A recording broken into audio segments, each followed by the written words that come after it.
Asante sana. Tafadhali tunaweza keti chini. Asanteni.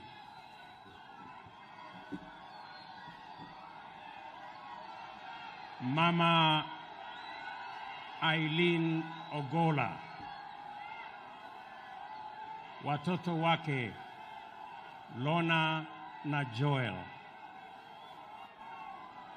mjukuu wake Taji,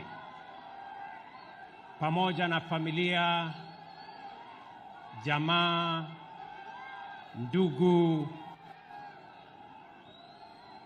marafiki wa rafiki yetu Generali Ogolla, familia ya wanajeshi ya KDF na wananchi wote wenzangu, hamjambo. Oyaore uru, amoso ujodurua. Bwana Yesu asifiwe. Hebu mnisalimie hewani hivyo. Asanteni sana. Mimi nachukua nafasi hii katika maziko haya ya kiongozi wetu wa wanajeshi General Francis Omondi Ogolla, kwa niaba ya serikali nzima na wananchi wote wa taifa letu la Kenya, kuleta rambirambi zetu kwa Eileen, Joel, Lona na familia ya ndugu yetu aliyetuacha Generali Omondi Ogolla. Poleni sana. Generali Ogolla ni shujaa tuliyemtambua. As I said yesterday, General Ogolla was a consummate military officer, a passionate commander, and a patriotic citizen of Kenya of great humility and integrity. General Ogolla was appointed as the CDF in Kenya because of his credentials, his integrity, his professionalism, and he stood tall and deserved the appointment. As I said, I was very proud working with this man, General Ogolla. And I know for sure that I made the right decision. And if I had another chance to appoint him, I would appoint him again as the CDF of Kenya.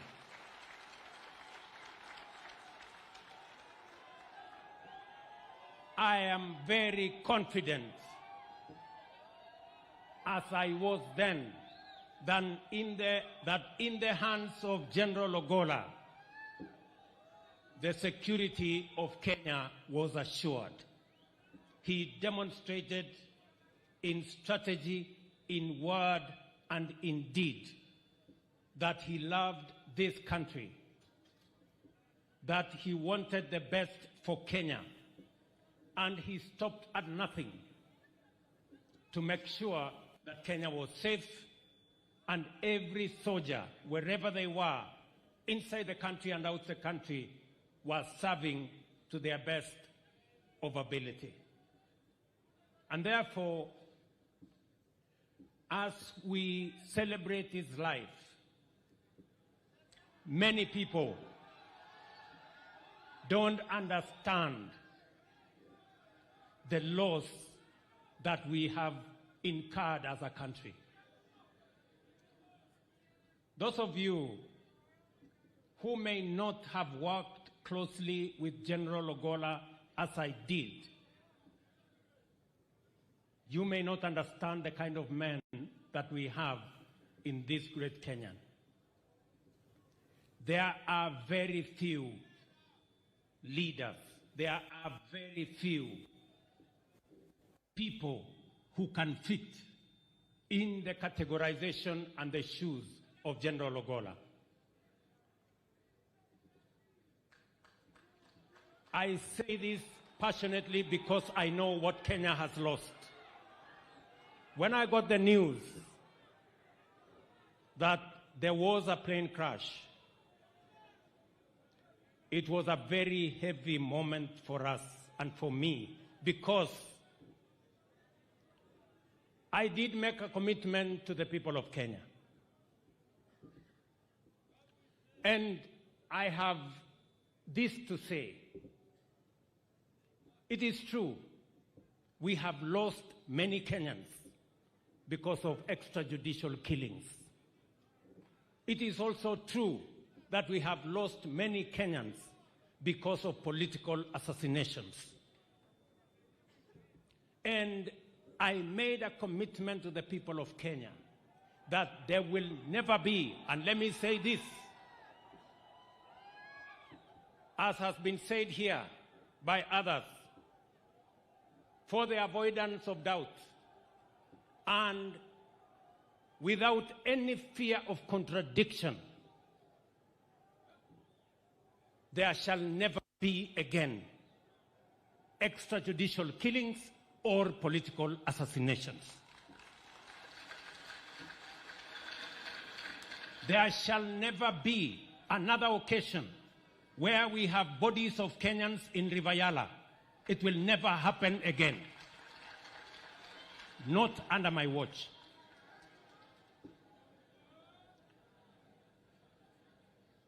I have full confidence in KDF. They are our foremost professional entity in Kenya. They have demonstrated beyond any doubt their professionalism and integrity. And therefore, I have full confidence that General Omondi and the team he has appointed to make sure that all details are laid bare on the accident that took away the life of General Ogolla. I know the KDF are as concerned as I am, and indeed the family and every Kenyan, on the life of General Ogolla.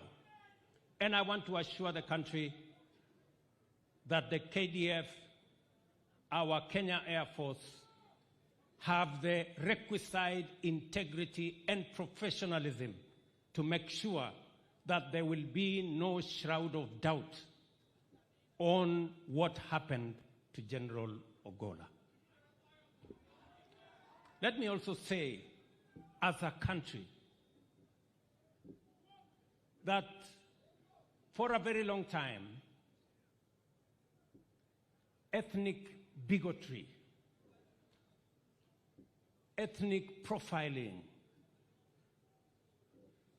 ethnic chauvinism has informed our politics and the events in our country.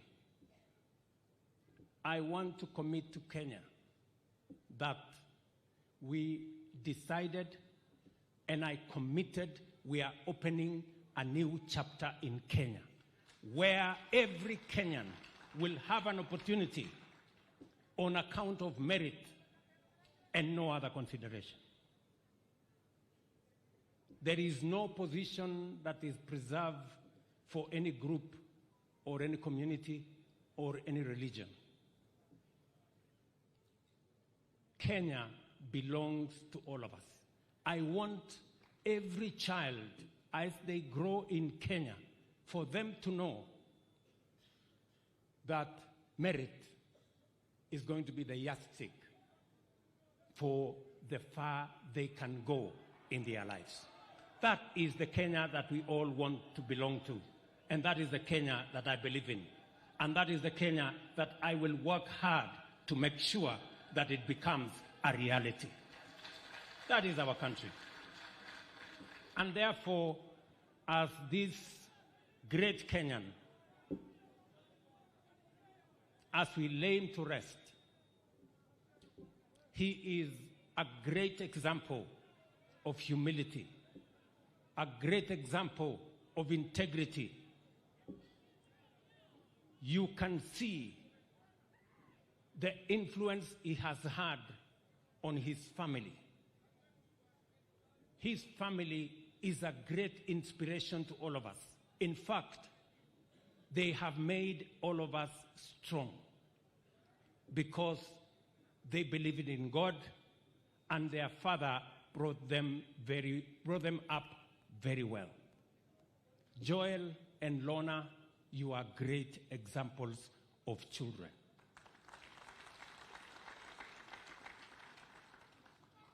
I was surprised, amazed actually, that my own daughter was greatly influenced by General Ogolla. And yesterday, my daughter called me. Charlene, she's here. And she told me I must go to the funeral of General Ogolla. And I want to speak. I told her, Charlene, first, there is no way you are going, and there is no way you are going to speak anywhere.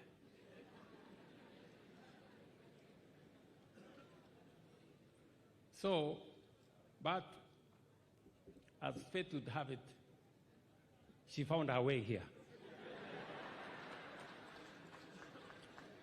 And before I could notice, she was on the microphone.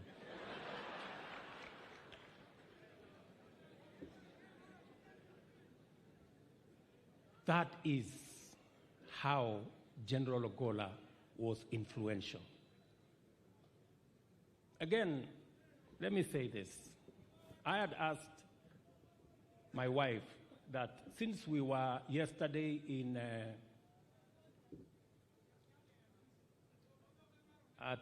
Langata, maybe today she can do something else, because she too insisted that I must be at the funeral of General Ogolla to stand by Eileen, because they were a great people to our nation. That is the kind of influence General Ogolla had on people, not necessarily people they worked with every day, but people who knew what he did for our country.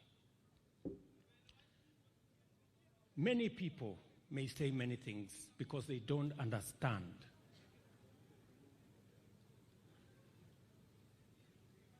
what those of us who have worked closely with General Ogolla understand about the potential that he would do for our country.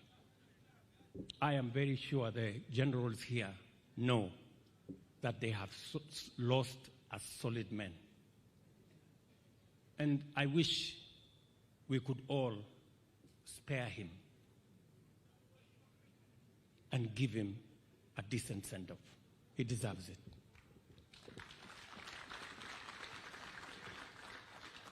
So, to the family, Mama, as I have told you, to Joel and Lorna, as I told you, all of us, the government of Kenya is going to stand by this gallant General of Kenya.